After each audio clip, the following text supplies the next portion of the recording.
안녕하십니까. 공병호 TV의 공병호입니다. 오늘 공병호 시사 대담에서는 여러 분 모셨습니다. 우선 벤자민 윌컨슨 선생님, 네, PW 그다음에 세미컨덕터 예, 랩스의 벤저민 윌커슨입니다. 미디어 A 대표님, 예, 미디어 A입니다. 조슈아님, 네, 파실리아 TV 조슈아입니다. 예, 공병호입니다. 어제 과천 중앙선관위에서 시연회가 있었죠. 그 시연을 심층 분석하는 시간을 갖도록 하겠습니다. 반갑습니다. 네, 반갑습니다. 일단 어제 한 것 중에 참 중요한 그 분류기에 대해서 조금 알려주시죠. 예, 간략하게 제가 설명드리고 같이 이제 또 토론을 말씀을 하겠습니다. 나누도록 예. 하겠습니다. 저희가 어제 알게 된 사실인데요. 분류기가 아니라 노트북이더라. 저는 이렇게 봤습니다. 선관위가 투표지만 세워주는 단순한 기계 장치다. 뭐 현금 개수기처럼 이렇게 말씀을 했는데요. 저도 그래서 그렇게 믿었습니다. 선관위가 이렇게 말씀을 하니까. 그래서 독립된 기계 장치로 은행에 돈 세는 기능만 가능한 장치로 인식을 했는데요. 알고 보니까 아니더라라는 거거든요. 그래서 지금 보시면 옆에 보면 지폐 개수기가 있습니다. 지폐 개수기하고 투표지 분류기가 있는데 여기서 가장 중요한 지점이 이제 그 안에 내부에 들어가 보면 알 수 있는데요. 지폐 개수기에는 메인보드 이게 하나로 끝입니다. 이 메인보드 지금 보시는 이게 지폐 개수기고요. 그다음 옆에 투표지 그 메인보드가 있습니다. 그런데 이제 이 메인보드가 지폐 개수기의 메인보드와 투표지의 메인보드가 역할이 전혀 다릅니다. 얘는 이제 지폐 개수기는 이제 스탠드 얼론으로 독립적으로 돌아갈 수 있는데 반해서 이 투표지 그 메인보드는 저희가 알던 거와 전혀 상식적으로 다르다는 거죠. 그러니까 지금까지 말했던 그 선관위가 말했던 거와 전혀 다르게 얘가 독립적으로 동작하는 놈이 아니었다라는 거죠. 그래서 보시면 지금 원래는 얘가 100%로 자기 메인보드에서 거의 100% 가야 되는데 실제로 뜯어보니까 10%만 저 메인보드가 역할하고 나머지는 노트북이 다 하고 있더라. 노트북이 90%를 하고 있더라. 이게 이런 식으로 하면 스탠드 얼론 장비가 아니고 이거는 완전히 종속된 그런 장비, 이런 식으로 하면 보안이 아무것도 안 되는 이런 장비인 거죠. 그래서 이제 그 정상적으로 하면 원래 이렇게 돼야 되는 겁니다. 90%가 저 메인보드가 처리를 하고 10%가 뭐 10%도 없는 게 제일 좋죠. 하지만 뭐 모니터 화면에 봐야 되니까 그래서 이제 90% 10% 이렇게 역할이 분담이 되어 있으면 이건 이제 단순 분류기로 생각해 줄 수 있을 텐데 실제로는 이렇게 되어 있다는 거죠. 10%저 메인보드가 10% 역할밖에 못 하고 이 노트북이 90% 이미지 처리까지 하고 다 하고 있었다는 거죠. 마스터로서. 그래서 우리가 알고 있는 인베디드 시스템, 우리는 투표지, 개수기, 기계 장치라고 하면 인베디드 시스템을 말하는데 이제 이게 간단하게 설명드리면 기계나 기타 제어가 필요한 시스템에서 제어를 위한 특정 기능을 수행하는 컴퓨터 시스템. 그러니까 특정 일만 하는 것. 이것이 인베디드 시스템이거든요. 근데 그러면 인베디드 시스템이 얘는 가장 간단한 예가 여러분이 잘 알고 있는 리모컨입니다. 리모컨. 얘는 뭐 아무리 해킹을 해도 얘는 TV를 끄고 켜는 것밖에 못합니다. 절대 다른 일을 못합니다. 투표지 분류기는 반드시 이래야 됩니다.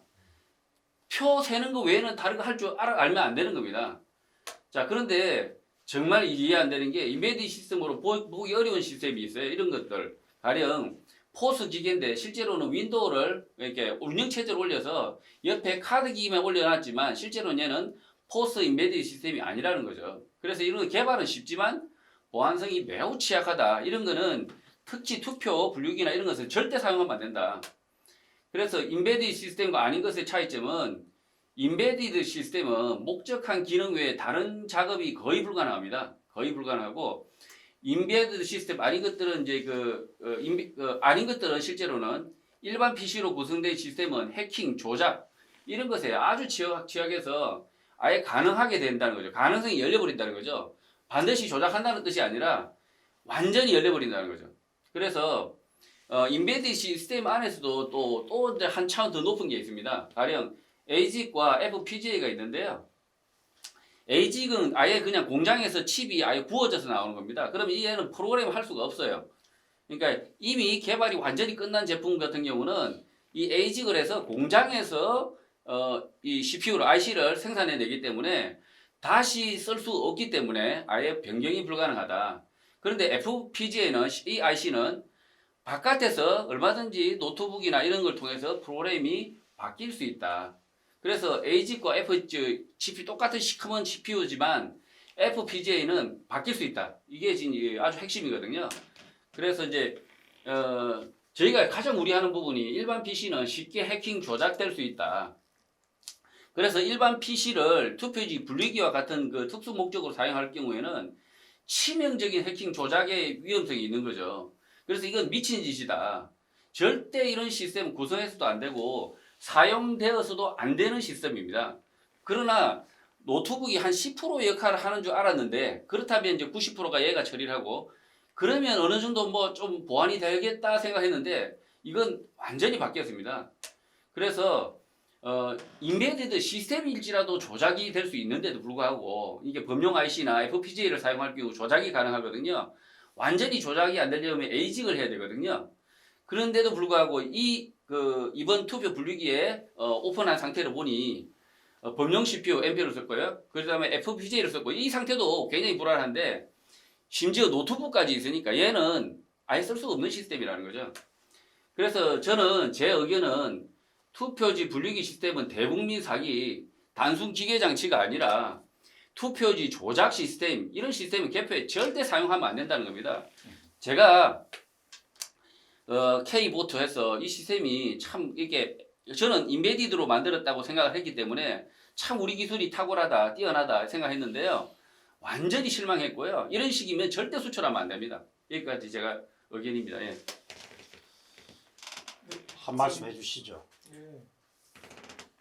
저는 이게 지금 가설입니다. 가설. 예. 예.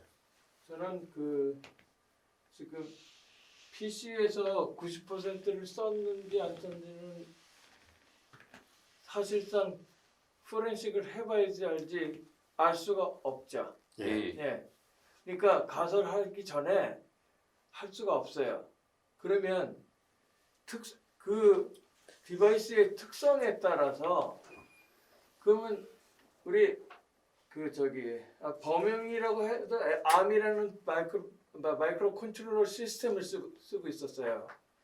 그게 STM32F103RET6예요.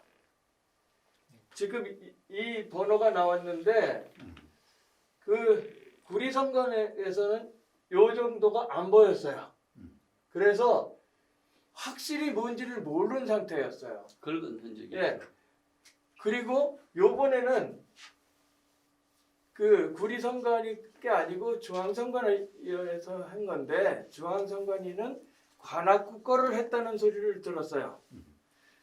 그런데 요거 빨간 표시됐죠? 이렇게. 예? 일부러 이 암하고 FPGA를 표시해서 요거 조심해라 이런 식으로 표시를 해놨어요. 그리고 지저분하게 거의 안 보이게 하고 전에는 제가 찍은 사진에 긁은 자국이 있더라고요. 아예 긁어서 지워버린 자국. 제가 찍은 사진에는 이 줄이 깨끗하게 정리가 돼서 잘 찍혔어요. 그런데 제가 그 유튜브에 나와서 암을 썼다고 공격을 했어요. 그랬더니 암이라고 하는 글자 쪽에다가 이쪽을 보시고 말씀하세요. 암이라고 하는 거에 줄을 넣어가지고 빼버렸어요. 근데 여기에 보면은 PH인데 그게 만약에 PHC면 이 프로세서는 또 다른 일을 한다고 그랬어요. 그렇게 됐을 때는 그러니까 암호를 풀었다 썼다 할 수 있는 칩이라고 PHC를 쓰면 굉장히 큰 일이 일어난다는 정보까지 딱 들었거든요. 그래서 그걸 알고 싶었는데 얘네들이 이걸 감춰놓은 거예요. 그 대신 요 위를 열어놨는데 구리에서 없었던 못 봤던 글자가 다 발견이 됐어요. 그것만 가지고도 이게 75MHz의 클럭을 쓰고 그 다음에 곱셈을 보통 곱셈을 하게 되면 멀티플라이를 하면 인베디드도 한 10사이클, 100사이클로 했었던 거예요. 옛날에는요. 이건 한 사이클이에요. 그 다음에 나누기도 한 사이클이에요. 매스 코프로세서까지 들어가 있는 거나 마찬가지예요. 굉장히 뛰어난 시스템을 했고 거기에다가 메모리에도 프레시 메모리 해갖고 롬을 집어넣어놨고 그 다음에 또 램을 집어넣는데 램도 인베디드 D램을 썼어요. 제가 인베디드 D램을 IBM에서 설계하던 사람이에요. 그걸 썼고 그 다음에 S램을 썼고 이 사양으로 본다면 다 필요 없고 요것만 가지고도 모든 걸 다 끝낼 수가 있었어요. 그 분류기 안에 있는 저 정도의 기능만 가지고 예. 다 끝낼 수 있다는 이야기입니다. 그런데 이거는 전산 장치예요. 전산 기기예요.